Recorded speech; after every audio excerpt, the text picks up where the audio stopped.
partiendo la idea de este webinar nació porque a veces tenemos acercamiento con los clientes, muchos clientes. Y una de las cosas que nos hemos dado cuenta es que muchos clientes quieren, escuchan, han visto temas como de analítica, han visto temas de gobierno, han visto temas de calidad, pero realmente no saben cómo llevarlo a la práctica, ¿no?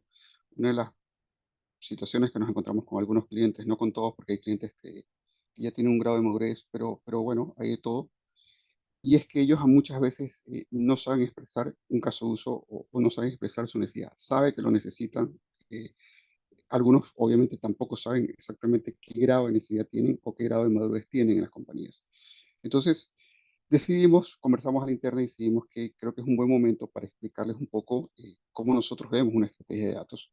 Y se dan cuenta que esta estrategia de datos no solamente viene desde el punto de vista del dato en sí, sino que tiene algunos otros pilares y factores que son sumamente importantes.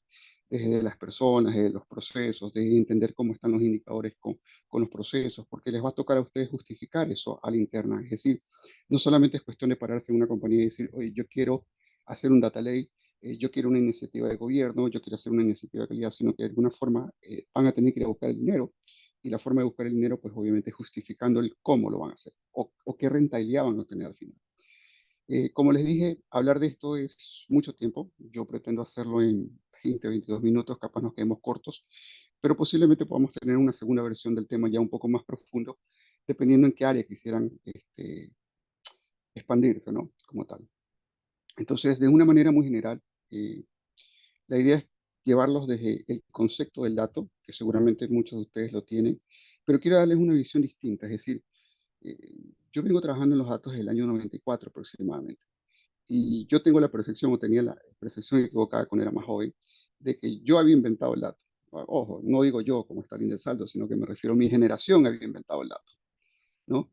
Y se van a dar cuenta que a medida que pasa el tiempo, esto ya es algo que estuvo hace muchos tiempos atrás, por no decir siglos atrás, y que hubieron muchos conceptos que fueron desarrollados eh, 2 o 3 siglos atrás, desde ese punto de vista. Entonces, no es mi intención llevarlos por una curva de tiempo, simplemente dejarles ciertos matices para que ustedes puedan investigar y verlo y darse cuenta por ese tema. Así que si tienen alguna pregunta antes de comenzar, pues bienvenidos. Créanme, si tienen preguntas durante la exposición o la charla, como les dije, esto quiero que sea una reunión entre amigos, entre colegas.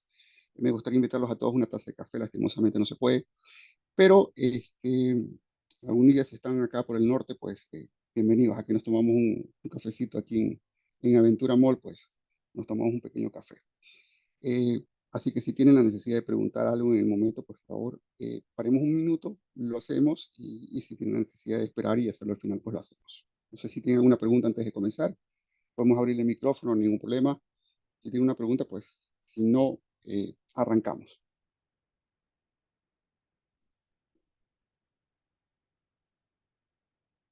Por si acaso, yo tengo mi formato, al menos cuando yo doy webinar, es un formato bastante informal. Así que siéntanse en la plena libertad de poder preguntar. Comenzamos. Vamos a hablar del dato. Sí, vamos a tener una pequeña conversación del dato, pero a lo largo de esta charla vamos a conversar de etapas de transformación del dato, de estrategias de datos, de métricas, ¿no? Un poco entender cómo van amarradas estas métricas. No les voy a explicar qué métrica para comercial y qué métrica para logística, no. Pero sí les voy a explicar un poco cómo deberíamos armar estas métricas, en el sentido de que tenemos que tener una justificación, qué métrica va amarrada, qué proceso como tal. Lo van a ver más adelante. Pasos para aplicar una estrategia, que creo que es importante, y se dan cuenta que son los pasos que pues, fundamentalmente, o que de pronto ustedes ya los tienen mapeados, pero capaz le vamos a dar un orden, o capaz le vamos a decir esos features que de pronto creo que son importantes y que seguramente se les puede pasar por alto. Vamos a identificar oportunidades de valor, vamos a ver un poco de tendencias de ingeniería, es decir, vamos a entender un poco estos conceptos de Data Fabric, Data Mesh, que siempre los escuchamos, pero que de pronto, no sé, eh, eh, capaz no entendemos la diferencia entre el uno y el otro. Déjeme decirle que muchos de estos comparten una línea, ¿no? Capaz el uno nació del otro, y no es mi intención darles una charla profunda de arquitectura, eso lo podemos ver en otro webinar, pero sí de pronto comunicarles que existen X cantidad de arquitecturas que pueden utilizarlas, que pueden fusionarlas en su empresa y que de pronto lo ven interesante. Y finalmente algunos datos de los datos. quiero que se asusten al final del webinar, quiero que reflexionen, vayan a sus lugares de trabajo. Yo sé que esta hora es un poco complicada, son las 10 de la mañana y es un poco difícil, pero no quiero dejarlos almorzar tranquilos, quiero que vean algunas informaciones y algunos datos. Así que sin más, arranquemos. Eh, una de las cosas que yo siempre decía es que parece sencillo hablar del dato, porque el dato tiene, si uno pone en internet, tiene 50 definiciones, ¿no? Algunas definiciones hablan que el dato es un valor que puede ser subjetivo, perdón, puede ser cuantitativo o cualitativo. Otros dicen que expresa una medida, otros dicen que el dato representa a través de secuencia de símbolos. Es decir, existen muchos conceptos de datos. Yo al final les voy a dar uno, sin pretender que esto sea escrito en piedra ni que sea la Biblia, pero les voy a dar una definición de lo que yo entiendo por dato. Y también les voy a dar una reflexión, porque como dije, a medida que pasan los años, pues uno de alguna forma va moldeando estos conceptos y de alguna manera va cambiando un poco la forma de ver estos conceptos. Pero quisiera mostrarles en esta diapositiva un poco cómo está o cómo el dato ha evolucionado en la historia y cómo ese dato está amarrado a la evolución de la capacidad de almacenamiento y cómo la capacidad de almacenamiento está amarrado a la evolución de la tecnología para datos. Algunas personas podrían decir que ocurrió al revés, es decir, que primero hubo una evolución de tecnología y después hubo una evolución de la capacidad de almacenamiento. Puede ser, pero dense en cuenta cómo va todo esto junto y cómo algo ha provocado un desencadenamiento de otra cosa, es decir, una acción y por ende una consecuencia. Eh, Algo que a mí me llamó la atención, yo la verdad no lo sabía antes del webinar, es que ya desde 1663 habían experimentos de análisis de datos estadísticos. Creo que alguna vez lo leí en mi clase de estadística ya en SPOL, pero la verdad es que ni me acordaba. Pero fíjense de qué año, ¿no? Lo otro que me llamó mucho la atención es que yo comencé en el tema de los datos, como les he dicho, en el año 94, y pensaba que el término de Business Intelligence había nacido en los años 90. Es decir, yo decía, bueno, mi generación lo creó, mi generación lo tiene, pero realmente no es así, ¿no? Me parece que fue Henry Burners que lo creó en el año 1865, no recuerdo bien, se los puedo buscar, pero fíjense cómo esta percepción, de alguna forma, ¿cómo decirlo? No puedo decir equivocada, pero sí, fue Henry Burness, ya me acordé, lo creó. Se dio en 1865, es decir, un término que hoy en día capaz comenzó a nacer de los años 2000, que ya fue un poco más popular, ya venía acuñado desde 1865. O sea, dense en cuenta que el tema del dato no es algo que es recién, lo hemos tenido siempre. Ya en los años 70 vino el tema de la base de datos. Fíjense que hablamos de Big Data, capaz hablamos de Big Data un poco más fuerte desde el año 2014, puede ser, pero ya es algún tema que ya de alguna forma comenzó a tener sus pininos en el año 2001 y capaz antes, como tal, eh, y así sucesivamente. Hoy en día estamos obviamente en la parte del data y el análisis y se vuelve ya indispensable. Capaz lo que ha cambiado en esta historia del dato es cómo se ha vuelto de algo que capaz estaba dentro de un almacenamiento, sea una base de datos, un disco duro, a convertirse en algo que sea estrictamente necesario. Hoy en día las empresas ya entienden que el dato lo necesitan y que tienen que explotar. Pasando a la segunda línea, vemos cómo esta evolución de capacidad de almacenamiento se ha dado. No pretendo hablar de cada cosa, ¿no? Pero aquellos que nacimos en la década del 70 nos criamos con un CD, bueno, nos quedamos con un disquete, básicamente, ¿no? No sé si se acuerdan, un disquete era muy chiquito, pues y después había un disquete, bueno, primero había un disquete muy grande, que era 5 1/4, me parece, en el que ya ni me acuerdo, y después los famosos disquetes pequeños. Ahí de pronto alguien lo escribe en los chats y me ayuda con eso que no recuerdo. Y llegó una evolución completamente gigantesca cuando llegó el CD, ¿no? Porque el CD era, creo que era alrededor de, no me recuerdo, bueno, voy a pecar, pero creo que unas 1000 veces más de lo que podía poner información. Entonces este CD me permitió ya tener películas, ya pasar de la época del VHS, el Betamax, a tener un CD y poder ver una película en excelente calidad, ¿no? Muy buena calidad, ¿no? Obviamente hoy en día la puede ver uno mejor, ya no es un suceso, pero imagínense en esa época la revolución y yo viví esa parte de esa revolución, ¿no? Entonces, lo interesante aquí es que cuando nació el CD, cuando hubo este concepto de digitalización, porque acuérdense que hace unos años habían estos proyectos de digitalización, todavía era más barato tener información en documentos, en papeles, en paper. Todavía era mucho más económico. Recién en el año 97 aproximadamente cambió. Es decir, en el año 97 era más económico tener digitalizado que tener los papers. Bueno, hoy en día no tiene sentido, pues tener un documento en papel sí es importante, pero no hay nada que hacer. Tenerlo digitalizado es fantástico. Esta evolución de almacenamiento, y vuelvo y repito, puede haber sido al revés, la evolución de la tecnología versus la evolución del almacenamiento, pero esta evolución del almacenamiento de alguna forma dio cabida a evolución o está relacionado con evoluciones de tecnología. No quise ir más atrás, no quise ir a la época de los mainframe como tal, que fue algo que yo también viví, pero quise arrancar desde el año 2000. Creo que el SQL 2000 de alguna forma marca un cambio, un cambio porque introduce una herramienta muy popular que seguramente todos ustedes la conocen, que es el Data Service, que básicamente es una herramienta de ETL, que permitía justamente esta conectividad hacia base de datos y traer datos. Ya no tenemos que hacer una interfase como era antes. A mí me tocaba programar y me tocaba hacer interfaces para descargar un archivo, hacer un protocolo, cambiarlo, formatearlo y llevarlo hacia otra base de datos. En algunas cosas podíamos linkear un servidor, en otras definitivamente no había cómo hacerlo y hay que descargarlo a TXT, hacer unas quiromancias y subirlo. Bueno, con la base de datos SQL 2000, que para mí sí creo que marcó una diferencia al incluir este concepto de ETL ya propio en la base y que no sea una herramienta de terceros, pues creo que lo volvió muy, muy accesible.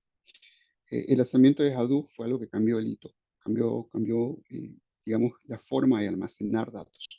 Ya pasamos de ser datos estrictamente estructurados a datos estructurados e inclusive no estructurados. Es decir, a poder almacenar eh, conceptos de Twitter, bueno, Twitter no había, pero conceptos de Facebook como tal, o imágenes. Creo que era, perdón, ¿alguien quiere decir algo? No. O conceptos de imágenes. Y llegó Hadoop. Fantástico, la verdad que a mí es algo que me gusta muchísimo, me encanta mucho. Nosotros trabajamos mucho de la mano con Hadoop. Eh, Nosotros tenemos un concepto, y eso lo van a ver un poco en las arquitecturas, pero para irlos adelantando, en el concepto que utilizamos a Hadoop como un disco duro. ¿Sí? Hadoop aguanta todo. Vamos a meter lo que queramos ahí y es un disco duro. Capaz no tan rápido, pero es un disco duro que nos permite tomar información después para procesarlo en motores de base de datos que pueden ser motores de base de datos columnares o motores en la nube, etcétera, ¿no? O utilizar otros tipos de tecnologías como Spark para procesar datos. Pero digamos que como un disco duro interesante. Pero des en cuenta que estuvo en el año 2005, a pesar de que nosotros recién comenzamos a hablar de Hadoop, que será en el 2010, puede ser 2011, más o menos, por ahí. Yo estuve una vez en una charla en Costa Rica y en el 2007 las universidades ya conversaban de Hadoop y conversaban de este concepto de Big Data. Todavía un poco abstracto, les soy sincero, yo comencé a meterme más en el mundo de Hadoop ya en el 2010 por ahí. Sí lo veía, sabía que estaba ahí, pero todavía no llegaba a tocarlo, ¿no? Todavía de pronto el mercado en el que yo me desenvolvía, pues todavía no estaba maduro para ver. Ya por el 2010 aparecieron las bases de datos y esto obviamente ha revolucionado completamente el mercado. Pasamos de una parte de no creer en el concepto de tener un motor de base de datos en nube a hoy en día saber que es importante y que es necesario. Lo que viene después de eso, pues yo creo que ya es historia. Ustedes ya lo conocen básicamente. Obviamente ayudó mucho el hecho que pudiéramos hacer compras en Amazon, que pudiéramos hacer compras en eBay. Creo que fue el primero, ¿no? Y aferrarnos o entender que este mundo en Internet es un mundo que nos ayuda mucho hoy en día. Lo que yo siempre digo es que ya hoy en día no tenemos un problema de datos. Lo que hoy en día tenemos es un problema de dónde meter datos y cómo analizar esta información. Ya hoy en día existen datos de todo y de todos, como tal. Eso nos lleva a una línea de tiempo que la voy a pasar muy rápidamente, dejándole algunos matices de datos para que ustedes lo vayan viendo. Lo que decía, en el año 96 el almacenamiento digital nace el Internet en 91, pero el almacenamiento digital se vuelve más rentable del año 96. Me había acordado, creo que había dicho 97, pero es del año 96. En 2005, ya en el 2003 el volumen de datos era bastante grande, era una cosa ya desmesurable. Y bueno, y Hadoop, digamos que revolucionó el procesamiento de datos, no solamente el almacenamiento, sino el procesamiento de datos, al volverse un concepto distribuido y obviamente la posibilidad de tener X cantidad de máquinas que no necesariamente sean las máquinas de mejor marca, pero que al fin y al cabo juntas podían procesar mucha información. Llegó el 2008 y convirtió la galaxia de los datos. Ya en el 2008 hablábamos de 9.6 exabytes de datos. Uf, 9.6 exabytes de datos es más o menos, si la calculadora mental no me falla, es 9.5 billones de gigabytes. Eso es para que lo tengan claro, ¿no? O sea, es muchísimo dato como tal. Es increíblemente ver cómo vamos creciendo en información. Yo no sé cuándo voy a parar esto, obviamente, y no sé cómo voy a parar. Y además, a medida que pasan los años, eh, estas predicciones, porque obviamente salen muchos gurús y dicen, vamos a tener X cantidad. Bueno, cuando llega ese año, resulta que se equivocaron. Y muchas veces se equivocaron por mucho. Es decir, la cantidad de acceso que hoy en día tenemos al Internet, la posibilidad de que las empresas generen información, la posibilidad de tener muchos dispositivos conectados, hacen que este volumen vaya creciendo y que realmente no exista una forma de predecir exactamente cuánto va a ser, ¿no?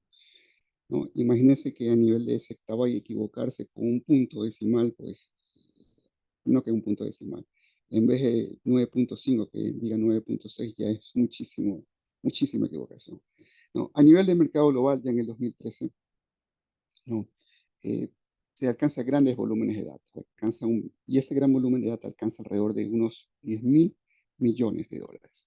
Sin embargo, en ese entonces, para el 2017, ya se había predecido alrededor de 54 billones de dólares que iba a mover esta industria del dato. O sea, aquí hay dinero, ¿sí? Hay mucho dinero. El tema es ver cómo sacamos ese dinero de los datos. Esa es la pregunta, pero aquí hay mucho dinero, eso es indudable. Estoy hablando del 2017, traté de encontrar un dato que sea real, un dato que esté validado, porque bueno, en Internet existen muchos datos, pero aquí yo creo que lo importante es poner datos validados. No lo encontré. Va a haber un estudio para el 2024, así que espero volverlos a ver en el 2024 y seguramente les voy a actualizar esto. En el 2016, Big Data había crecido, ¿no? A un ritmo tal que el 90% de los datos globales son de los 2 últimos años, solamente de los últimos años, ¿no? Y obviamente, pues, ya estas tecnologías ya eran de dominio público, es decir, ya era un concepto que la gente ya lo hablaba, ya sabía que lo necesitaba, ya sabía que lo entendía, capaz no sabía cómo implementarlo, pero ya estaba ahí. Para el 23, existe 2.7 terabytes de datos que se crean a diario, ¿sí? Diario. Y yo creo que este dato, si lo vemos hoy día, lo chequeamos hoy día, este dato fue chequeado a inicios del 23, por eso está 22-23. Pero si yo pudiese checar este dato y tuviese un dato válido, vuelvo y repito, obviamente esta cifra sería corta, ¿no? Se pronostica que alrededor de 163 sextabytes de incremento de data para el 2025 y posiblemente nos quedamos cortos. Así que vamos a avanzar. Como dije, no es mi intención cansarlos con datos biográficos, solamente para que tengan una idea o vean un poquito el entorno de dónde nos movemos. O sea, ustedes están por el camino correcto. El dato genera dinero. Vamos a sacar ese dinero. Eso es lo que debemos tener en mente. Ahora sí, una definición rápida de dato y avanzamos. Bueno, repito, esto es como yo lo veo. Ahí ustedes, con toda la experiencia del mundo que ustedes tienen, pues seguramente van a tener otra forma de verlo. Pero para mí un dato es una representación ya sea numérica o alfabética, cuyo valor está listo para ser procesado para convertirse en información útil, interpretable por terceros. Esta es la definición que a lo largo de mi vida, de alguna forma, he ido teniendo y ido madurando. Pero, como mi labor, no solamente es darles una charla y contarles un poco lo que veo y cómo yo veo el futuro, sino también contarles un poco y dejarles ciertos matices para que ustedes de alguna forma se cuestionen y a futuro me cuestionen, es que una de las cosas que me preguntaba yo y siempre me pregunto, pero no quiero polemizar en eso, es que el dato por sí solo ya es información. Es decir, yo siempre escucho que la unión de datos, el enriquecimiento de datos y convertimos el dato, y una vez que convertimos el dato se vuelve información. Pues yo me pregunto, o sea, el dato por sí solo ya es información. Capaz es un átomo como tal, pero ya es información. Pues es decir, hoy en día creo que cualquier dato es importante, porque cualquier dato va a ser parte o un átomo que va a alimentar a muchos más otros datos que después me van a dar un concepto, ¿no? Pero por sí solo ya es información. Así que piénsenlo, se lo dejo planteado. Capaz esta es una de las definiciones que más se van a encontrar en los libros. No es que la inventé yo, eh, pero capaz es una de las definiciones que van a encontrar en los libros. Pero piensen hoy en día que un dato, sea cualquier dato, un solo dato como átomo, creo que hoy en día ya es información. No sé si tienen de pronto alguna pregunta, algún comentario, con mucho gusto, por si acaso.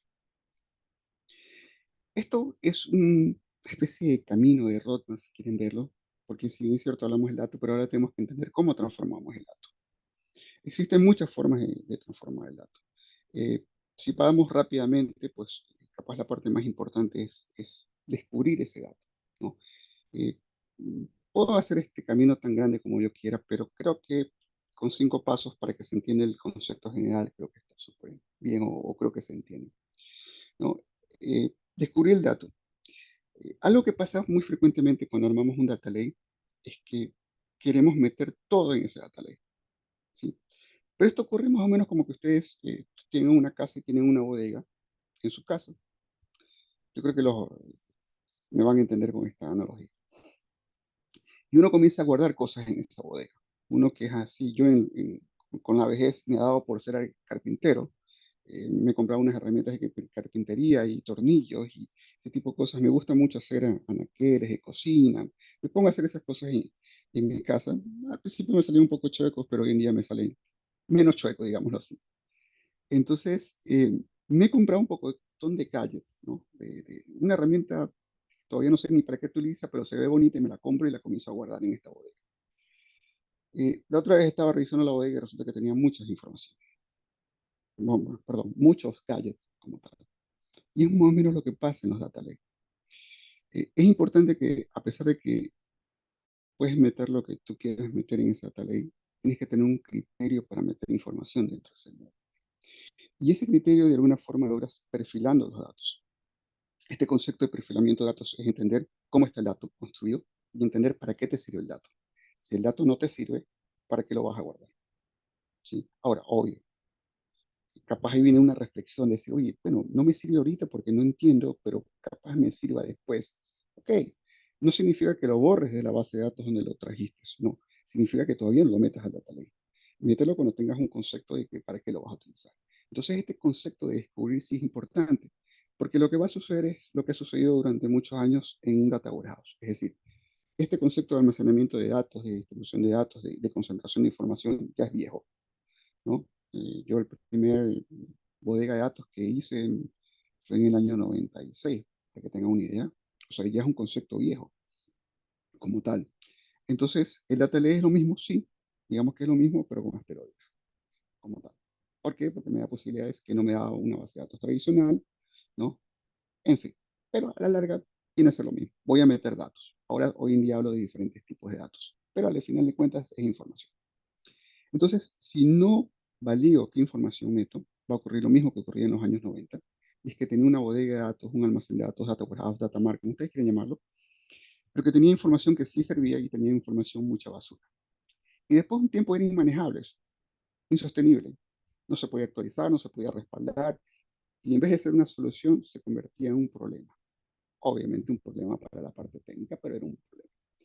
Luego viene después un tema de mapeo de datos, ¿no? Eh, la parte de mapeo es sumamente importante. Obviamente hay que entender qué datos con qué datos, pero existen conceptos de eliminar duplicados, generación de nuevos valores a partir de eso. Es decir, uno de los aspectos importantes que cuando uno crea una bodega de datos es darle un servicio a la parte comercial. Por lo general, yo creo que el 90%, 95% de las empresas, su razón de ser es vender algo, de alguna manera, ¿no? Vender un servicio, vender un producto, vender ambos, pero al final del día creo que de alguna forma la mayoría de las empresas venden algo. Entonces, la idea es darle ese servicio a esas personas y a esos tomadores de decisiones. ¿Y cómo hacemos esto? Bueno, hay que mapear los datos. De alguna forma hay que enriquecer esos datos, ¿no? Hay que lograr que esos datos sean valiosos, hay que interpretar el negocio. Eh, Uno de los problemas que a veces tenemos los técnicos es que no interpretamos lo que el negocio me dice como tal. O sucede al revés.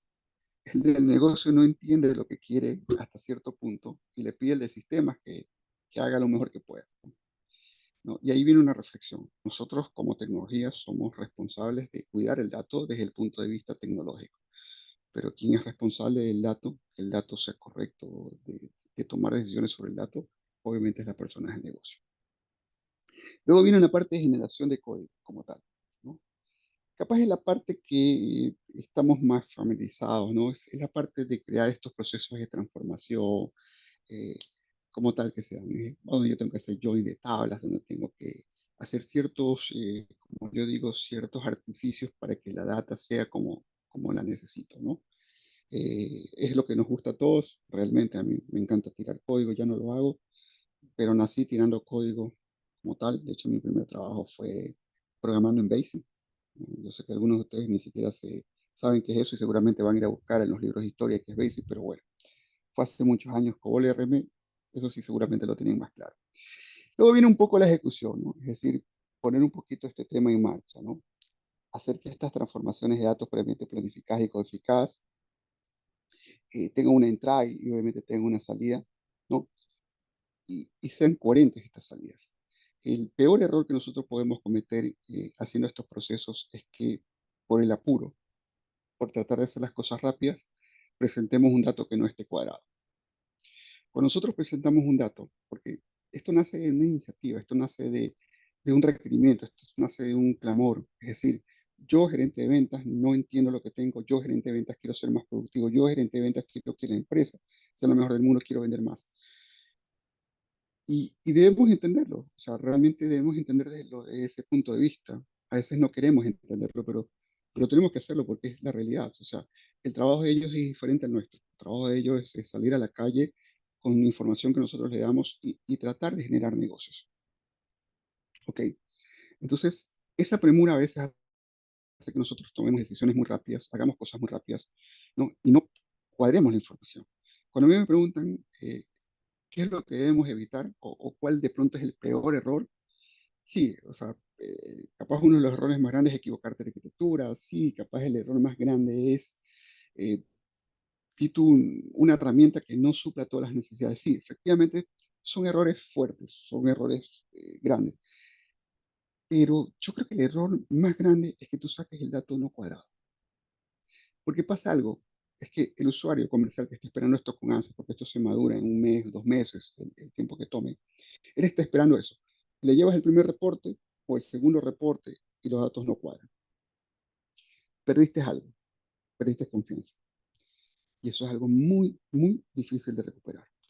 Y, así que mi mejor consejo en este caso es que sí, preocúpense por la arquitectura, preocúpense por la tecnología, preocúpense por la capacitación, pero lo más importante, no importa si presentan dos indicadores y una dimensión, no importa, no, eso no importa. Asegúrense que eso esté totalmente cuadrado y que lo que presentan ahí sea la realidad como tal. Después viene un poco la ejecución, que es básicamente la puesta en marcha, ¿no? Existen una serie de orquestadores que permiten que esto se haga de manera, en algunos casos paralelo, en otros casos secuenciales, y eso lo determina un poco la necesidad de la información. Habrá momentos en que tiene que ser secuencial, porque tiene que suceder algo y después tiene que ocurrir el paso uno y después el paso dos, pero habrá momentos en que esto de aquí se puede hacer presencial, perdón, paralelamente, ¿no? Depende un poco del matiz y depende también un poco de la tecnología que tenga. Ahí sí es importante la tecnología, porque no todo puede procesarse, no todas las tecnologías procesan en paralelo. Hay algunas que definitivamente aunque uno quiera o tenga que hacerlo no lo va a poder hacer y otras que sí. Y por último, está la parte de revisión de salida, como tal, garantizar que el flujo de datos cumpla con los criterios predeterminados, ¿no?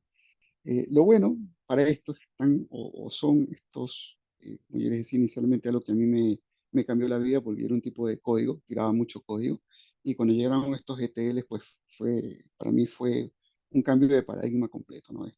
Una evolución, un paso adelante. Bueno, la idea es tener estos ETLs de manera organizada, ¿no? Hay ciertas técnicas por la parte de los ETLs, no voy a profundizar en eso, ¿no? Eh, Mi mayor consejo es que lo hagan modular. ¿Sí?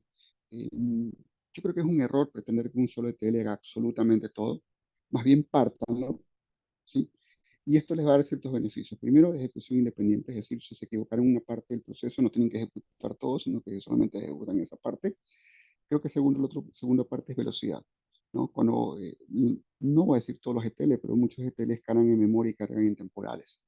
Entonces, cuando ustedes lanzan todo el proceso, dependiendo del ciclo que estén o la parte del proceso secuencial que estén, posiblemente carguen todos los datos a memoria o carguen todos los datos o comiencen a escribir todos los datos en temporal. Entonces, obviamente, eso va a limitar un poco el ancho de banda de la máquina que tenga. Entonces, capaz partirlo, ¿sí? Es capaz la mejor forma de emular un concepto distribuido para que se ejecute de una manera más rápida, ¿no? Vuelvo y repito, eso depende mucho de las tecnologías. Una vez que hemos hablado de la transformación de datos, creo que lo que viene hoy en día es plantearnos esta famosa estrategia de datos.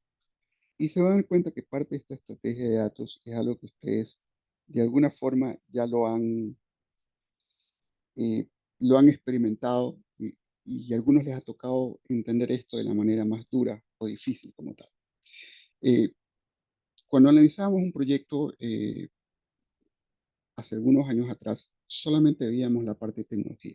Es decir, creemos que esto, o creíamos, porque no creemos, hoy en día tenemos un concepto distinto, gracias a Dios, pero creíamos que estos proyectos tienen que salir de tecnología. Y nos olvidábamos capaz de la parte más importante que son las personas, ¿sí? Conocíamos un data warehouse, o conocíamos un data mart, para no ser tan grande, capaz un data warehouse suena mucho, y sí, un data warehouse sí, de alguna forma involucrabas al resto de personas, pero conocías un data mart. Había ocasiones, no digo que era siempre, pero había ocasiones que venía la parte técnica y te decía, mira, yo quiero hacer un data warehouse para darle soporte a mi área comercial. Y uno cometió el error, estoy hablando de los años 90, uno cometió el error de decir, sí, vamos a hacer. Y digamos que al final del proyecto se nos ocurría preguntarle al comercial, oye, mira, hicimos este indicador. Y el comercial nos quedaba mirando así con cara de sorprendido y decía, oye, sí, pero es que ese indicador no me sirve, a mí me sirve este. Uf, estoy hablando que seguramente para ustedes hoy en día es muy normal que le pregunten al tipo de negocio. Pero por un momento transportense a la década de los 90. Entonces, a medida que fuimos pasando, fuimos evolucionando, ¿sí? Los que son jóvenes ya tienen la experiencia escrita de alguna forma, miran hacia atrás y se dan cuenta de lo que hicimos mal nosotros y lo corrigen. Entonces llegó el concepto de tecnología, sí, es importante, pero también meter a las personas es importante. Entonces ya tenemos dos conjuntos, personas y tecnologías. Pero luego venía el tema de, oye, vamos a armar un indicador. La persona decía, perfecto, ese es el indicador. Y después decimos, oye, pero el indicador no existe. O el proceso que tú ves o el número que tú ves ahí en comercial, resulta que es un proceso de inventario que lo hacen una vez al mes, no es diario. Y tú quieres ese indicador una vez a la semana, no es posible. Entonces comenzaste a amarrar hoy en día, ya existe hace unos años detrás el concepto, oye, para esto necesitas la tecnología, necesitas las personas y necesitas los procesos. Muy bien, hasta ahí todo bien. Pero a medida que fue pasando el tiempo y fuimos evolucionando, llegaron a lo que se llaman las normas, ¿sí? Estas normas internacionales, que ya estaban, pero que hoy en día han comenzado a tomar mucho auge, ¿no? La ley de privatización de datos, etcétera. No quiero aburrirlos con eso, tecnicismos legales, pero que son importantes, ¿no? Ese tema que te estén llamando 50 veces al día, cuando tú no quieres que te llamen, yo creo que está bien que te hagan publicidad, pero una publicidad inteligente, ¿no? No una publicidad desmedida, ¿no? Y llegó eso. Entonces, hoy en día ya no solamente para armar este concepto de estrategia debes entender qué es la tecnología, cómo utiliza la tecnología, para qué es la tecnología, qué tipo de tecnología, sino que debes entender qué procesos. Porque posiblemente hoy en día tus KPI, y lo vamos a ver más adelante, no solamente depende de un indicador, sino depende de varios conceptos que se dan en la parte de abajo, que son a nivel de procesos que suceden. Y que un indicador puede afectarte un rendimiento de ventas. Tienes que, obviamente, entender a las personas, eso ya lo entendiste hace algunos años atrás, pero es importante. Pero hoy en día hay otra cosa más, que se llaman las normas. Es decir, no solamente tienes que tener una buena tecnología y hacer las cosas bien en la tecnología, no solamente tienes que ver la parte de procesos, no solamente tienes que entender la parte de qué es lo que quiere esa persona que le estás diseñando, lo que le estés diseñando, sino que además tienes que regirte y cumplir normas, regirte a la ley. Entender que lo que vas a poner en esa data warehouse lo puedes poner en la premisa o lo puedes poner en la nube. Ah, si lo pongo en la nube puedo correr una sanción, ¿sí? Y ahí viene un concepto de que sí más importante, es muy importante. Porque uno dice, no, bueno, me sancionan, sí, pero es que no solamente es cuestión de que te sanciones, es que pierdes credibilidad. Yo estoy seguro que a ninguno de ustedes les interesa que sus datos personales estén caminando por la red. Y que cuando eso sucede, pues dice, no, esa empresa como tal no me conviene.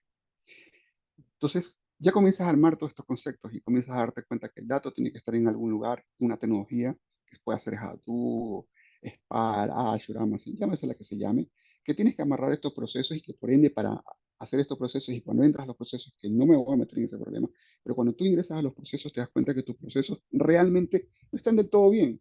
Pero ese es otro capítulo, que lo podemos ver después. Pero esos procesos no están del todo bien y tienes que cambiar los procesos. Oh, otro problema más que tengo. Y después te das cuenta que las personas también surge un fenómeno, y es que tienes que educar a las personas. ¿Sí? No sé si les ha pasado a ustedes, pero muchas veces cuando hablas con una persona del área comercial, eh, no tiene claro lo que quiere. Y muchas veces lo ha utilizado por instinto, y lo cual es muy bueno. O sea, yo también me rijo por instinto, pero de alguna forma tengo que apalancarme en los datos para saber que ese instinto es real y está sustentado por algo. Porque cuando me toca ir hacia el presidente de la compañía, tengo que decir, oye, mira, sí, yo hice esto por instinto, pero aquí hay unos datos que me respaldan.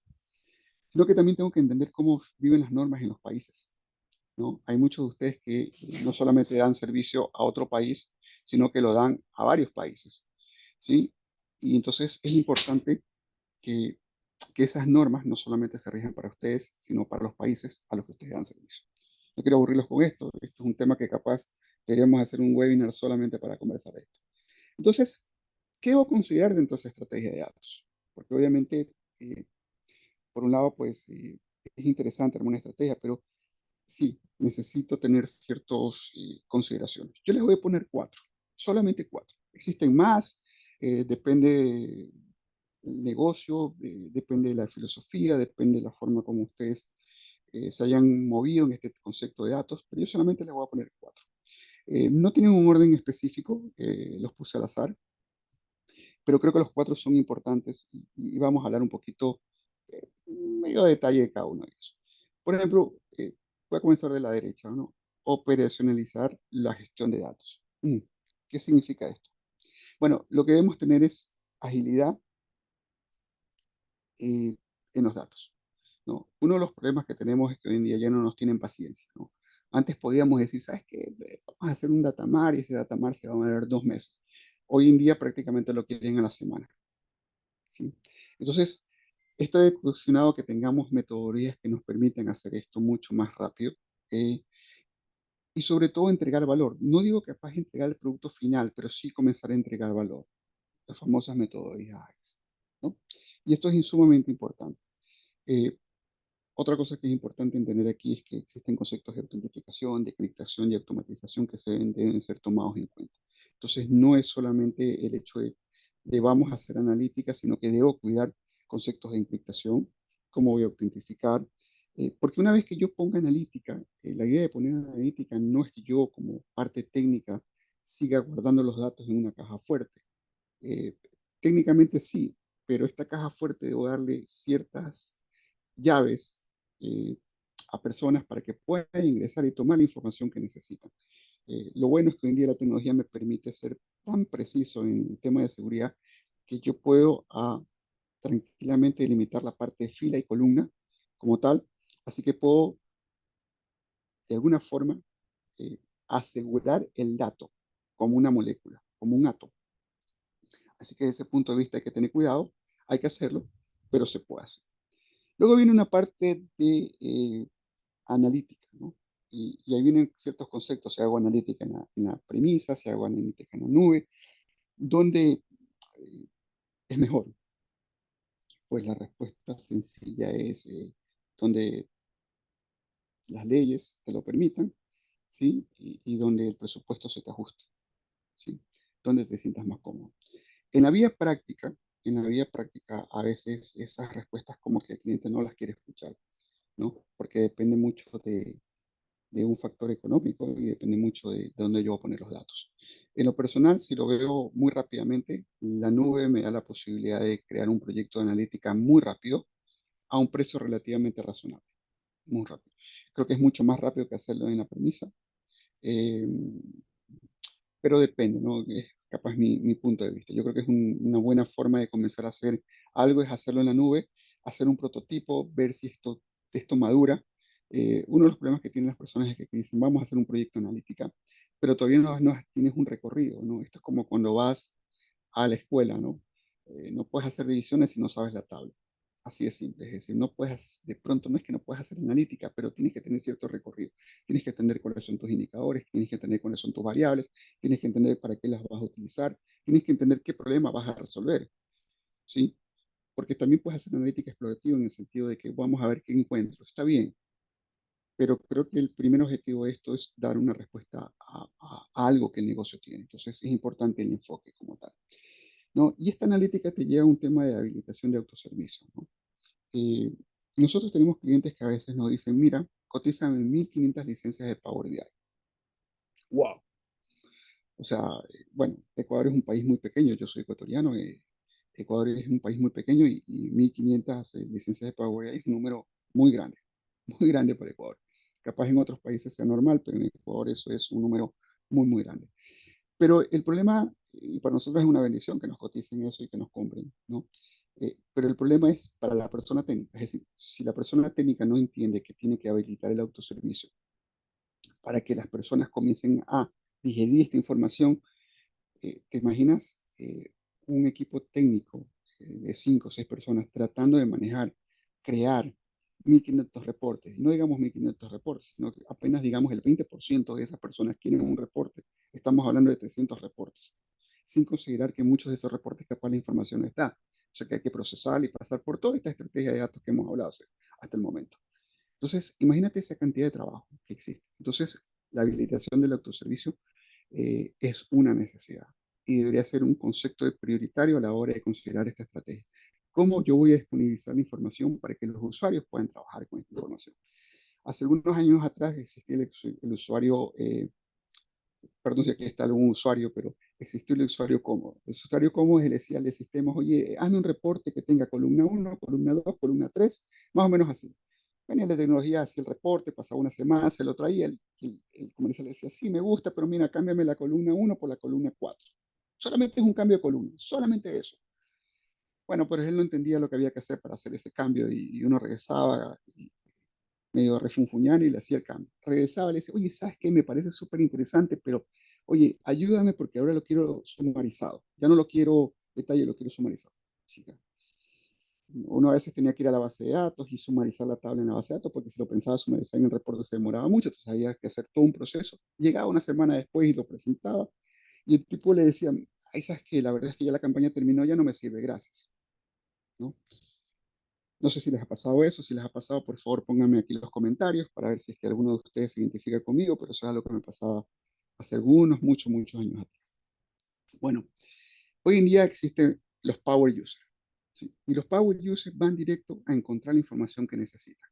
Ah, pero necesitan de algunas facilidades que nosotros como tecnología le debemos dar. Primero, debemos asegurarnos que ellos tengan la herramienta necesaria para poder acceder a esta información. Previo a eso, tenemos que tener las seguridades, porque obviamente es nuestra responsabilidad cuidar la información. Es decir, esas seguridades que permitan a esas personas ingresar, tomar la data y estar totalmente seguros que la data que van a tomar es exclusivamente de ellos, que solamente ellos lo puedan ver. Eso es muy importante. Es vital, no se lo ve, pero es vital, ¿sí? Capaz el segundo error que uno puede cometer en un data lake o una bodega de datos es que la bodega de datos sea abierta para todo el mundo, ¿sí? Hoy en día existe mucha fuga de información y eso es un problema terrible, ¿no? Pero es importante, ¿no? Como tal. Y lo otro es asegurarnos, ¿sí? Que exista datos de calidad, ¿sí? A través de herramientas, ¿sí? También a través del involucramiento del usuario, como tal. Así que este tipo y estos conceptos son sumamente importantes. Por último, creo que viene la parte de la gobernanza. Y no digo por último en el sentido que ese es el camino, sino que por último, la gobernanza es sumamente importante, ¿no? Hablamos hace un rato de un data warehouse, después cambiamos un data lake, pero si imagínense que un data warehouse tenía una cantidad excesiva de tablas. Voy a dar un número al azar, 1.000 tablas. Pues un data lake puede tener 10.000, 20.000 tablas. No, de hecho, un data lake puede tener 50.000, 60.000 tablas muy fácilmente. Si en un datamar que pueda tener 50 tablas, ya lo bajé un poquito, muchas veces no entiendo, no llego o no puedo saber qué tiene cada tabla, qué campo tiene cada tabla y sobre todo cómo me afecta eso, qué datos sensibles tengo en cada tabla. Se me cuesta mucho trabajo identificarlo, o capaz lo puedo identificar, pero es un trabajo de hormiga. O usted se puede imaginar en 20.000 tablas, en 30.000 tablas, en 40.000 tablas. ¿Cómo logro identificar qué datos sensibles tengo?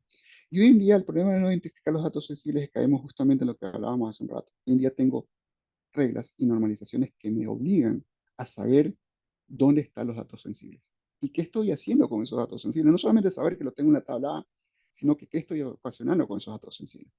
Recuerde que en un proceso de data lake, un proceso de data warehouse, existe un concepto de transformación de datos. Y eso implica que ese dato se mueva a lo largo del data lake. Entonces, no solamente es cuestión de que lo tenga en una tabla A, sino que lo puedo tener en una tabla B, lo puedo tener en una tabla C, lo puedo tener en una tabla D y así sucesivamente. Oh, ya lo perdí el rastro y no sé dónde está. Entonces, el concepto de gobernanza es vital. Yo en mi link tengo un artículo, no sé si quieren darse una vuelta por ahí, pero tengo un artículo que dice ¿por qué implementar gobernanza con analítica? Léanlo cuando tengan un poco de tiempo, estén un poquito aburridos o quieren divertirse. Ahora, pero ¿por qué esta estrategia de datos es importante, no? O sea, ¿por qué de alguna forma eh, cabe el término que es importante? Yo creo que ustedes se han dado cuenta hasta el momento, pero solamente para que reflexionen, ¿no? Eh, si bien es cierto que la estrategia aporta una ventaja competitiva, alinea la administración, la estrategia, con los datos empresariales, y esto tiene que ver con la gobernanza. Yo les dejo algunos puntos que son, desde mi punto de vista, claves. Primero, la eficiencia operativa. ¿Sí? Cuando yo tengo una estrategia de datos, es que de alguna forma organicé la casa.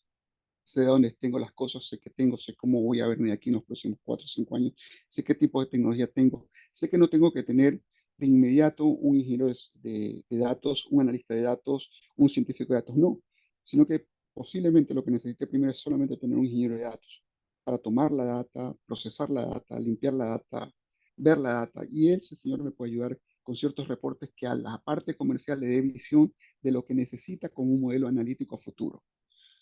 Porque recuerden una cosa, el usuario como tal, hace algunos años atrás le costaba entender lo que era un modelo multidimensional con los reporteadores. Es decir, poder anidar dimensiones y tomar un indicador. Tratar de entender un poco cómo es este modelo analítico y cómo lo ve a futuro es otra etapa, es otro punto. Entonces, darle todas estas herramientas son importantes. Luego, aunque no lo crean, el tener una estrategia de datos me va a ayudar a optimizar los procesos. Por lo que ya hablamos, hoy en día no solamente es tecnología, sino que tengo que ver los procesos. No es nuestro trabajo optimizar los procesos de toda la compañía, pero sí es capaz de decir, oye, mira, tú quieres ese indicador, sí, pero tienes que arreglarme esos procesos, porque esos procesos no están bien. Obviamente me ayuda para tomar decisiones más rápidas, yo creo que es algo que ustedes lo tienen muy claro. Mejora la satisfacción del cliente interno, ¿sí?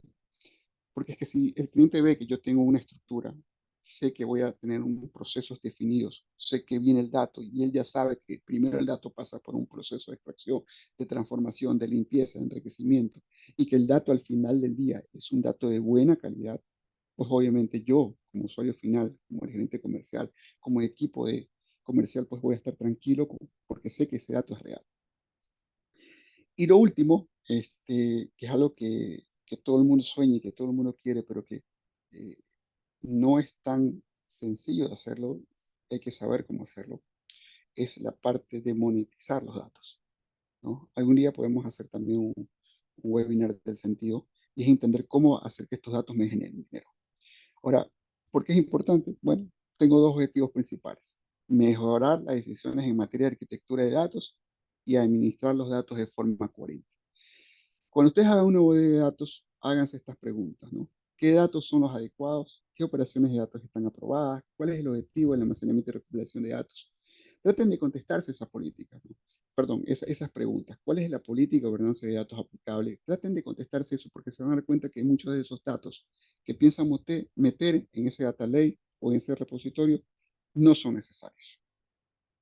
Así que son preguntas que tienen que hacérselas antes y no después. No quisiera aburrirlos, voy a ir un poquito más rápido, creo que me estoy tomando más tiempo del necesario como tal. Esto aquí, esta pequeña matriz es un poco, porque si bien es cierto, ya tenemos una estrategia, ya sabemos cómo vamos a hacerlo, debemos identificar las oportunidades de valor. Eh, una de las cosas que sucede es cuando vamos y le decimos a una persona, yo quiero hacer un data lake, me dicen, yo quiero hacer un data lake. Mi primera pregunta es, oye, ¿y por qué quieres hacer un data lake? Explícame por qué lo quieres hacer, ¿no? Y algunos me responden y me dan sus ideas, pero hay muchos que no me saben qué decir.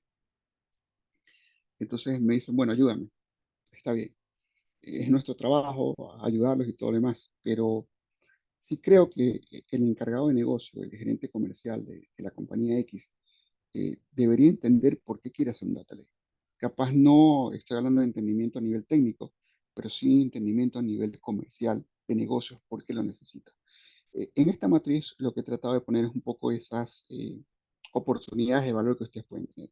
Si ustedes se fijan, por ejemplo, en el área de marketing, si yo quiero manejar marketing, capaz un aspecto de ganancia o algo que me puede dar ganancia puede ser lograr una mayor satisfacción de clientes, disminuir las ventas, menor tiempo de entrega, nuevos productos y servicios, menor tiempo de contratación y así sucesivamente. Yo los invito que en el momento que ustedes quieran hacer una ley, no tiene que ser una matriz como esta, capaz puede ser algo mucho más pequeño, pero que por lo menos vaya teniendo un cierto sentido, inclusive para definir los objetivos finales, porque al final del día a la parte técnica le van a pedir explicaciones oye, ¿lo logramos o no lo logramos? No solamente desde el punto de vista técnico. Entonces, ustedes muestran su matriz y dicen, sí, efectivamente lo logramos, como tal. Ahora, si ustedes se fijan, esta identificación de oportunidades tiene que ver un poco con la parte del mapeo de resultados del negocio, con los procesos de analítica y el dato en sí, ¿no? Nosotros en la parte técnica, por lo general estamos del lado derecho, estamos del lado del dato. Pero si ustedes caminan de izquierda hacia derecha, disculpen que lo haya puesto de esa manera, pero es una forma como deberían verlo. Si yo quiero lograr incremento en la liquidez, posiblemente yo esté amarrado a un proceso que se llame cierre financiero, cuentas pagadas, pero que a nivel de analítica capaz tenga que ver el flujo, tenga que ver capaz los descuentos por pago anticipado, pero al nivel del dato, capaz tenga que llegar al número de la orden, ¿sí? A gráficos de cuentas, al usuario, a ver el concepto o el detalle de la factura, ¿no? Entonces, este mapeo es algo que también los invito a que lo hagan, porque les va a permitir entender qué datos necesitan, ¿sí? Qué indicador pueden responder, ¿no? Y cuáles son estos procesos que están en el medio que a veces no se ven que son necesarios. Es una especie como de gobernanza, ¿no? Para entender dónde y por qué está el dato. Métricas. Aquí me voy a tener un poco, pero fíjense algo interesante. Si ustedes ven en la parte superior, ustedes ven un KPI, ¿no? Este KPI dice días pendientes de cobro. Y uno pensará que es un KPI que no me afecta, porque uno los, no problemas, sí, pero uno los, ¿cómo decirlo? Una de las situaciones que pasa muchas veces en la empresa es que las empresas dicen, justifícame por qué hicimos un data lake, ¿no? El famoso ROI. Oh, Dios mío. Y justificar eso a veces es un poco complejo, ¿no?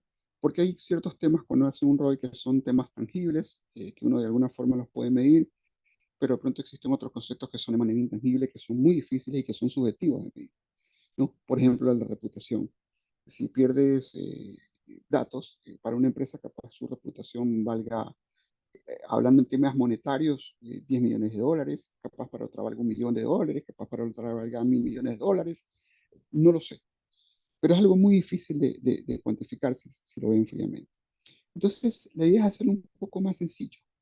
Yo tengo un KPI que arranca en días pendientes de cobro, como ustedes pueden ver en la parte de arriba. Pero miren esto de abajo hacia arriba. Es decir, yo comienzo con una métrica de datos. Comienzo con una precisión del inventario. Es decir, voy a determinar qué tan preciso es mi inventario, que es un valor normal que lo puedo sacar por diferencia de fechas, etc. Voy a sacar la precisión del data para envío. Otra diferencia que puede ser diferencia de fechas o capaz ya tengo un valor escrito ahí. Precisión de la información de contacto. Es decir, qué tan preciso fui a la hora de hacerle contacto. Precisión de información de cobro, es decir, qué tan preciso fue a la hora de cobrar. Son datos que de alguna forma ustedes lo tienen y que los guardan en el sistema. Pero después viene la parte del proceso como tal, porque la precisión de inventario está amarrado de alguna forma a fechas que difieren de algunos procesos. Entonces yo tengo esto amarrado a las métricas del proceso.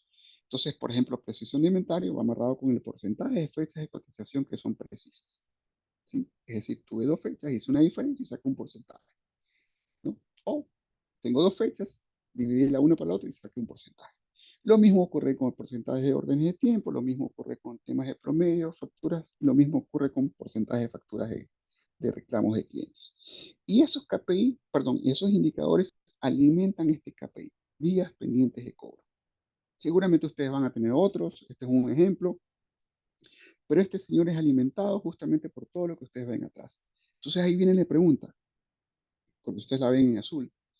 ¿Cómo medir el éxito de la estrategia de datos? Esa es la pregunta. Bueno, yo podría decir de alguna forma que el día o los días de venta pendiente de cobros, ¿no?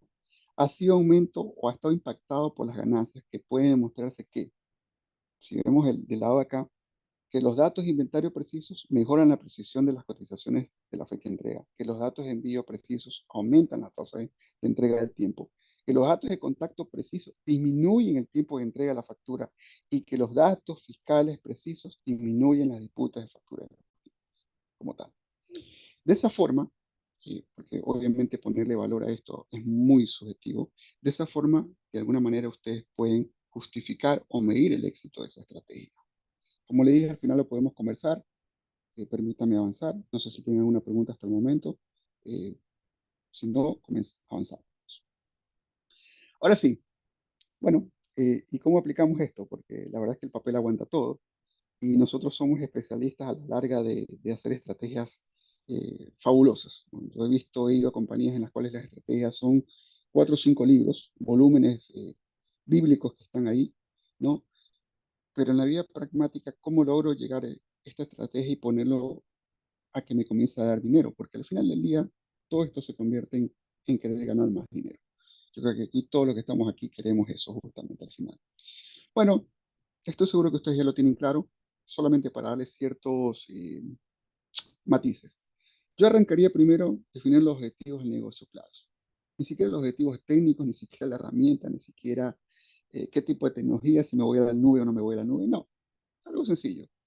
Yo comenzaría y sentaría a la gente de negocio y le dice, oye, dime cuáles son tus objetivos en el negocio. Explícame qué es lo que tú quieres hacer en el 24, en el 25, en el 26. ¿Cómo te ves de aquí a los próximos 5 años?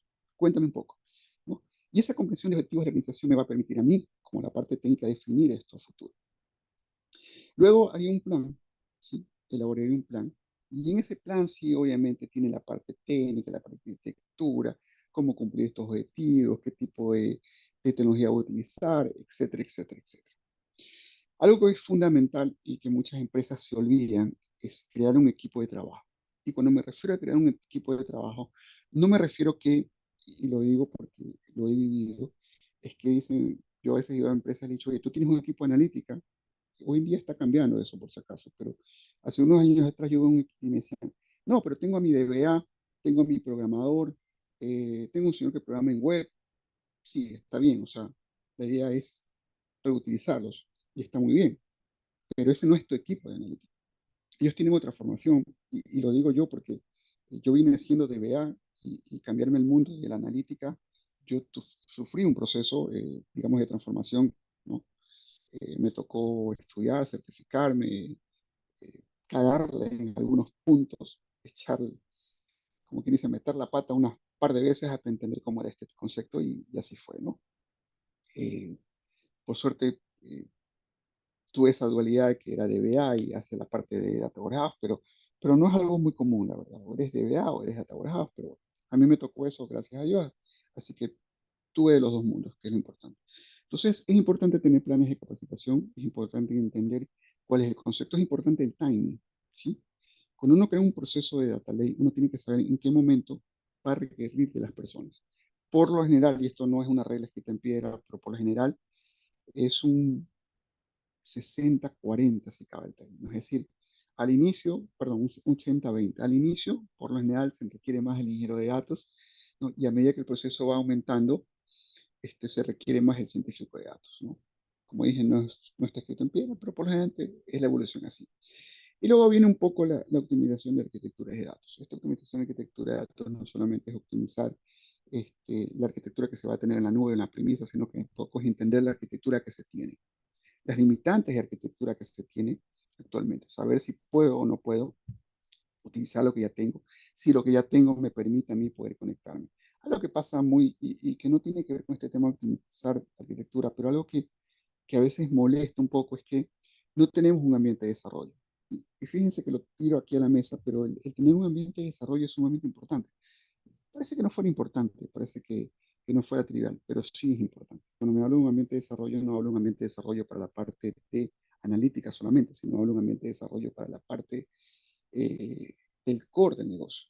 Créanme que hay algunas empresas que no tienen eso y se vuelve complicado el poder procesar datos. Por último, estamos entrando en la parte final de este webinar.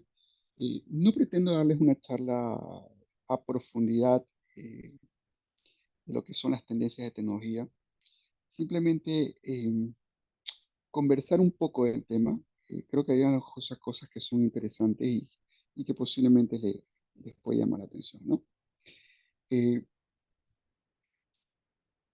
Hace un tiempo atrás ocurría un fenómeno en la parte del negocio, es decir, el negocio gastaba el 80% buscando la data y apenas un 20% eh, inteligenciándose la información, ¿no? Esto es algo que ya ha venido cambiando en el tiempo. Yo creo que hoy en día ese porcentaje ha bajado, pero ha cambiado el tiempo. Pero ahora sucede con los ingenieros de datos o con los técnicos, si quieren.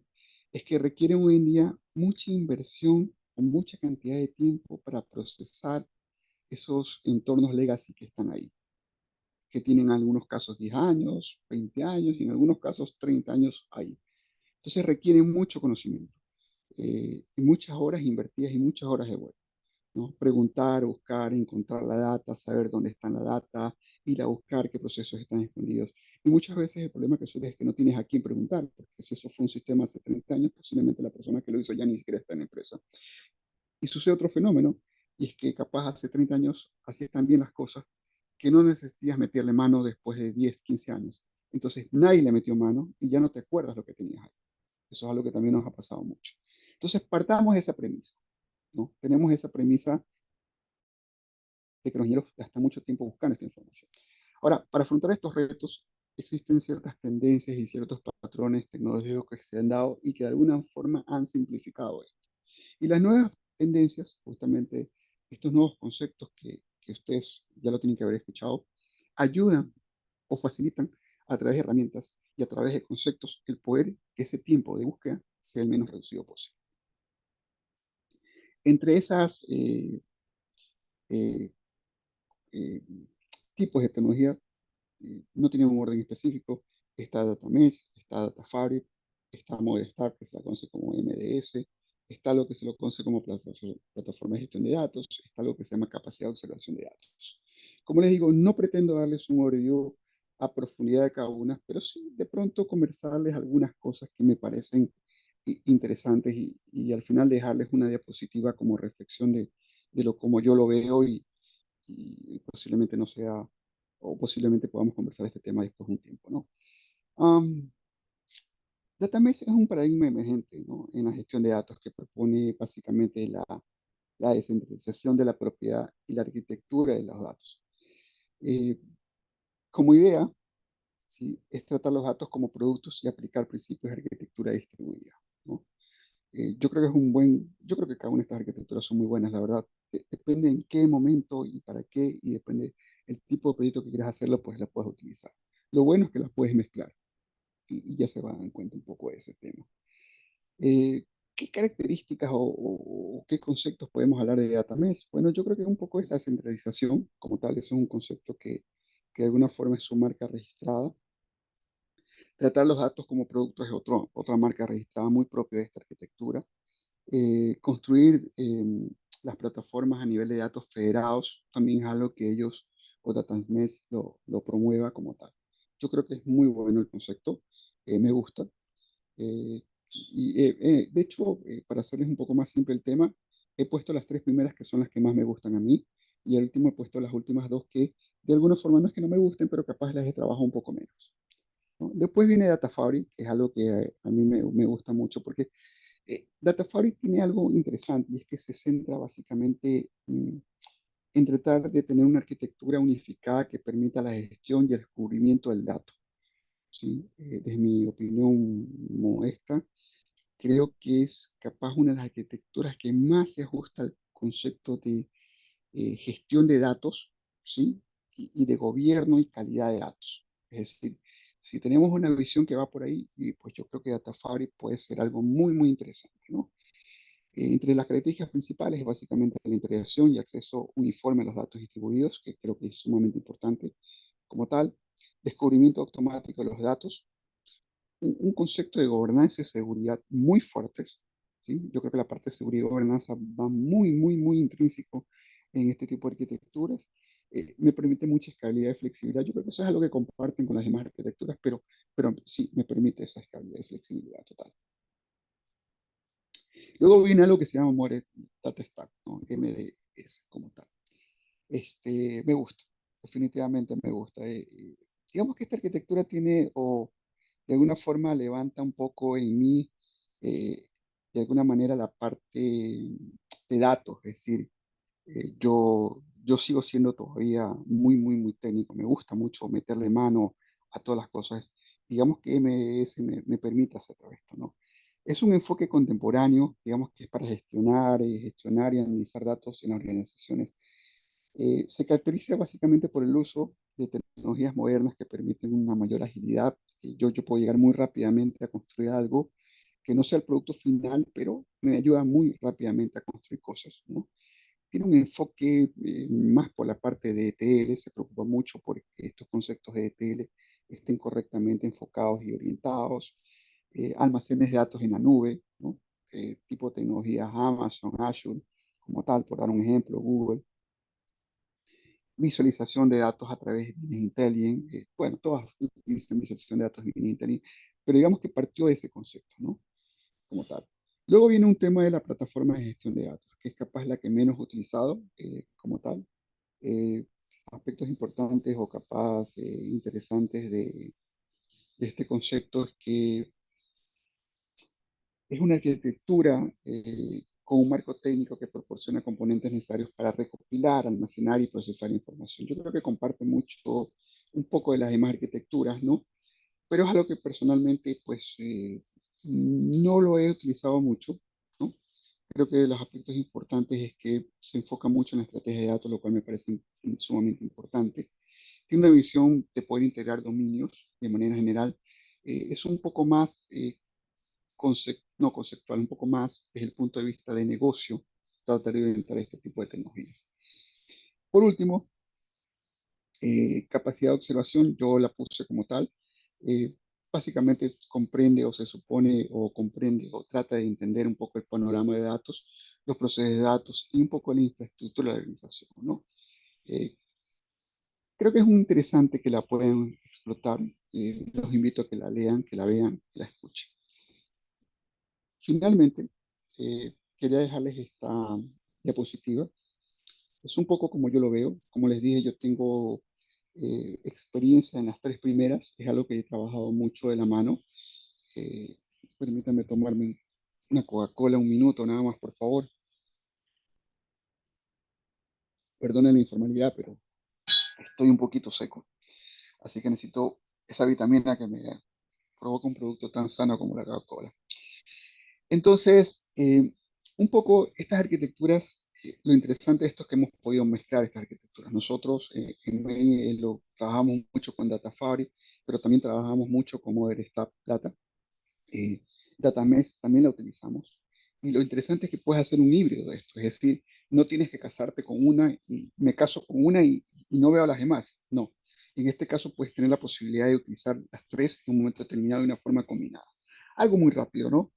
Centralización versus descentralización. Datamesh promueve la descentralización, mientras que Datafari busca una capa centralizada.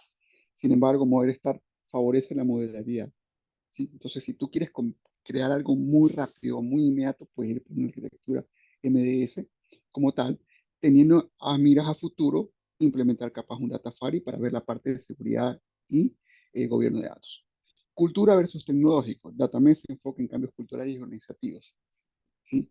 Es bueno y malo, porque depende mucho de parte de la estrategia de la información, cómo se está moviendo, lo cual sí es importante, pero esos cambios a veces en negocios que tú no logras detectar, pues te pueden afectar en un momento determinado a la arquitectura. Datafabric tiene un enfoque más tecnológico desde el punto de vista centralizado y Movistar equilibra la tecnología con la flexibilidad, ¿no? Yo creo que es muy importante Movistar en el momento de los procesos de tele y captura de datos. ¿Por qué? Porque si integras una fuente nueva, si cambias la fuente, si cambias tablas, si incrementas tablas, pues mover ese te da la posibilidad de moverte muy rápidamente, ¿no? Por último, un poco la flexibilidad versus la coherencia, que creo que es importante, ¿no? Datamesh y Moestat ofrecen flexibilidad. Data Fabric busca la coherencia y la uniformidad, ¿no? Por eso le digo que creo que es importante. Ustedes pueden tener al inicio un concepto de Datamesh y Moestat porque quieren cargar datos y quieren que sea flexible. Y al final, porque son datos que van a entregar al usuario final, pueden tener un concepto de Tafar. Como les dije, las dos pueden convivir, en este caso las tres pueden convivir perfectamente y no existe absolutamente nada de malo que las tres convivan. Y ahora sí, finalmente, solamente para un poco hacerlos reflexionar en la hora del almuerzo, eh, tomen en consideración estos datos, ¿no? Estos datos son muy importantes, son datos verificados, como tal. Si quieren por interno les puedo dar un poco las fuentes, ¿no? Pero 23% de veces, existe 23% más probabilidad de veces de adquirir clientes con una estrategia de datos. ¿Sí? Eso es algo que está probado. 69% una estrategia de datos mejora la toma de decisiones. Es decir, 7 de cada 10 personas pensaron que eso o ayudar, o que les ha ayudado. ¿No? El aumento de 10% de visibilidad de los datos. Eso es fundamental. Yo les garantizo hoy en día que si ustedes tienen un datamar y yo hoy en día les pregunto en qué tablas tienen datos sensibles, probablemente muy pocos de ustedes me puedan levantar la mano y decir, sí, en tal tabla los tengo. O solamente los tengo en una tabla, pero posiblemente estén en más de una tabla, porque han procesado los datos. 79% de las empresas consideran que el no, ojo, el no adoptar analítica de datos provocará la quiebra y el 97.2% empresas invierten en data e inteligencia artificial. Yo creo que ese es el camino, ¿no? Así que tómenlo como una reflexión, medítenlo y caminemos hacia allá si es que todavía no lo han hecho. Un poco acerca de mí, disculpen que me ponga en primera persona. Ellos dos son mis hijos, mi razón de ser. Eh, Andrés y Andrea hoy en tienen 22 y 23 años como tal, son dos chicos maravillosos. Un poco acerca de mí. Yo soy ingeniero en computación, me gradué en SPOL, en Guayaquil, soy ecuatoriano. Eh, a lo largo de mi vida he tenido algunas certificaciones, algunas maestrías en temas de gobierno, calidad, Big Data, y soy un apasionado del tema educativo, así que también tengo por ahí un par de maestrías en temas educativos. He trabajado en datos desde el año 94. eh, Realmente comencé a trabajar en el 86. Mi primer trabajo fue programando en BASIC y por ahí después hice mis pininos tirando redes, lo que algunos de ustedes se identifican con eso. Pues tiraba redes, básicamente cableaba como tal, como todos ustedes. He trabajado como consultor, decano, he sido director de tesis, profesor de maestrías, arquitecto de datos, he sido consultor de data warehouse durante muchos años, ¿no? Y también he sido DBA. He tenido la suerte de trabajar en países como Colombia, Panamá, Costa Rica, Venezuela. Actualmente, por la confianza que me ha depositado en mí, pues trabajo como business manager de la unidad de Data Driven, una unidad que está compuesta por gente joven con mucha experiencia. Son chicos extremadamente inteligentes, muy capaces. ¿No? Estoy seguro que si ustedes conversan con ellos, pues van a estar encantados con ellos, porque además de ser personas muy capaces, pues son muy buenas personas. Les dejo mi correo electrónico, es el salto@mailatam.com y les dejo mi teléfono. Por favor, a mí me encanta chatear, así que pueden mandarme algún chat. Yo estoy a las órdenes. Escriban con total confianza, eso sí, por favor, identifíquense, ¿no? Hoy en día con tantos problemas que existen a nivel de WhatsApp, pues es importante, pero créanme que les voy a responder. Y bueno, si alguno de ustedes quiere llamarme, pues encantados. Le dejo mi link, según ustedes quiere pasar a visitarme por ahí, pues yo por lo general publico, escribo ciertos artículos de 2 o 3 minutos de lectura, no son artículos muy grandes, son muy pequeños. Este martes o miércoles voy a sacar un nuevo artículo que tiene que ver un poco de cómo estructurar estos conceptos. Los invito a que lo lean, ahí les dejo mi link. Y nada, pues más bien agradecerles a ustedes por su tiempo. Créanme que yo sé que estar, no sé, creo que no hemos pasado el tiempo, pero creo que estar este tiempo aquí es bastante difícil, así que muchas, muchas gracias. No sé si quieren conversar algo o si ya estamos con el tiempo, ¿no? Yo estoy a las órdenes.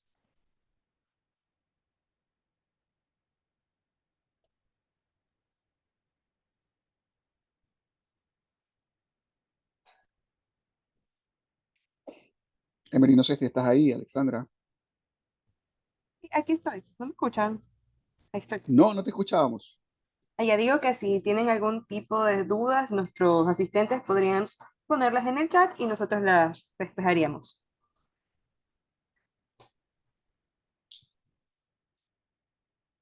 Siempre pueden mandarme un WhatsApp, ¿no? Con mucho gusto, ¿no? Si es que no tienen ningún tipo de preguntas por interno, no tengo ninguna pregunta. Digo, no tengo ningún problema en responder esas preguntas.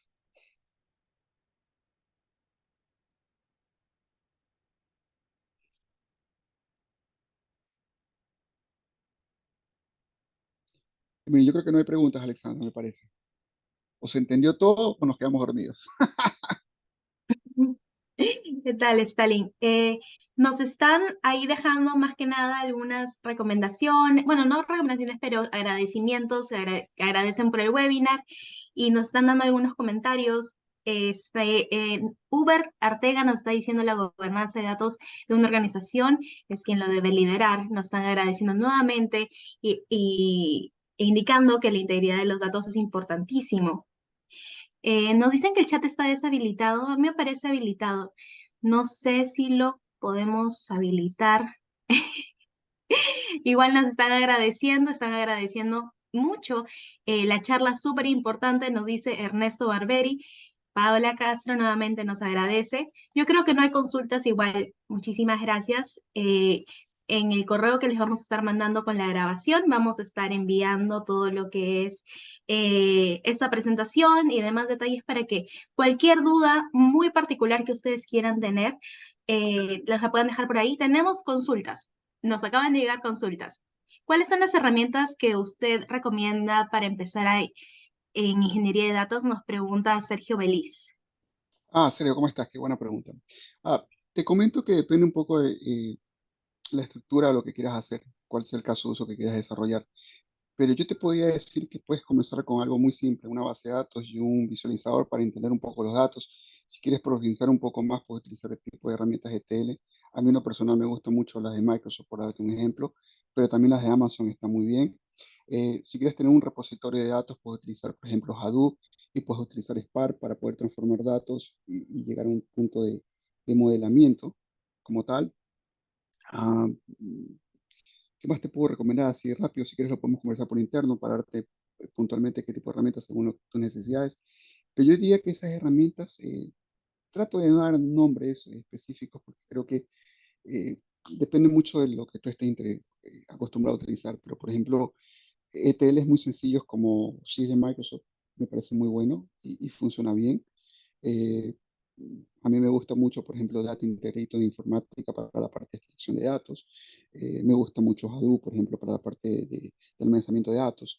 Para explotación de datos, porque tengo por un lado el almacenamiento y por otro lado tengo que explotarlo de una manera, me gusta mucho, por ejemplo, Vertica, que es una base de datos columnar, que me permite inclusive inyectar código directo eh, de PySpark, de R, por ejemplo, así que no tengo que tener una herramienta externa, sino que lo inyecto directamente a la base de datos y con el procesamiento que es columnar, pues me entrega modelos analíticos muy rápidos, ¿no? Y para visualizarlo, pues me gusta mucho Power BI. Si quieres utilizar algo open source, pues Supercell me parece que te puede ayudar bastante. Entonces, como te dije, depende mucho de lo que quieras, pero yo creo que ese tipo de herramientas te pueden ayudar. No sé si contesté tu pregunta y si no, pues tienes mi WhatsApp y lo conversamos con mucho gusto, ¿no? Muchísimas gracias, Stalin. Creo que ya no tenemos ninguna otra consulta adicional. No se preocupen para los que tuvieron problemas con el internet, que no pudieron escucharlo completo. Vamos a estar mandando la grabación por medio de correo a todos los asistentes. Creo que eso sería todo. Muchísimas gracias, Stalin. Muchísimas gracias a todos los que nos acompañaron el día de hoy. No sé si tuvieras algunas palabras finales antes de despedirnos. No, nada, más bien agradecerles a todos porque estuvieron, créanme que me siento muy, muy, muy contento. Y invitarlos a nuestros próximos webinars. No solamente voy a estar yo participando, sino va a haber otras personas y vamos a hablar de muchas cosas que tenemos como tal. Y los que quieran, por favor, siéntanse en total libertad de escribirme al chat de WhatsApp, y yo siempre contesto, así que nada, estoy a las órdenes. Alex, contigo. Creo que nos Claro que vamos. sí, Aunque claro que sí. creo que Muchísimas están gracias llegando, nuevamente. me parece que están llegando unas preguntas al chat, pero bueno. En realidad nos están agradeciendo. Les gustaría que volvamos a hacer otros webinars con analítica de datos y nos agradecen por la excelente información y muy buena charla. Ah, no, muchas gracias a ustedes. Un abrazo, ¿ah? Listo. Muchísimas gracias a Cuídense. todos. Muchas gracias por acompañarnos en esta oportunidad. Esperamos poder tenerlos en un próximo webinar organizado por Main y nos vemos hasta la próxima. Hasta luego. Nos vemos, cuídense. Chao, chao.